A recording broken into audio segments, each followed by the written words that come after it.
आज हम करेंगे कुछ इडियम्स वर्ड जिसमें हमारे कुछ इंग्लिश हुआ है और इंग्लिश वर्ड्स में उसका मतलब है और उसका फिर हिंदी में मतलब है। सो इडियम्स के बारे में आप सबने सुना होगा जिसको हम मुहावरा बोलते हैं इन हिंदी, है ना। तो हिंदी में और इंग्लिश में दोनों यहाँ पर है, लिखा है add fuel to the fire, और इंग्लिश में इसका मतलब क्या होता है, make a bad situation worse. अब हिंदी में कौन पढ़ना चाहेगा, हिंदी में कोई पढ़ोगे।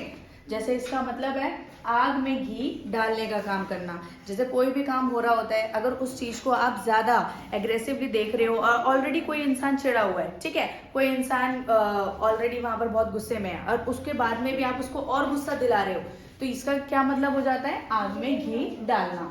दूसरा होता है beat around the bush, speak in repetitive without coming to the point, मतलब घुमा फिरा कर बात करना। आप यहाँ पर क्या कर रहे हो, कोई भी बात कर रहे हो, इधर उधर की बात, सारी बातें कर रहे हो, लेकिन वो जो आपका पॉइंट है आप वो पॉइंट में बात नहीं कर रहे हो, उसको हम बोलते हैं beat around the bush. Okay, next आता है स्कैपगोट। अब यहाँ पर आप सबको पता ही है, सुना भी है आप लोगों ने, someone who takes the blame for another's mistake। इसका मतलब कि बलि का बकरा। जैसे कोई भी चीज होती है कि अगर मिस्टेक मेरी है लेकिन मेरे बदले कोई और वहां पर जा रहा है और गलती मान रहा है, उसको हम बोलते हैं बलि का बकरा बनना, ठीक है। नेक्स्ट आता है पुल समवन्स लेग। ये तो आप सबने ही सुना होगा, है ना भाई।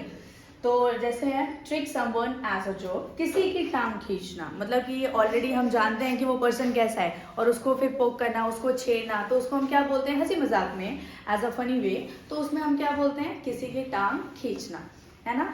एंड नेक्स्ट हमारा आ जाता है साउथ पो।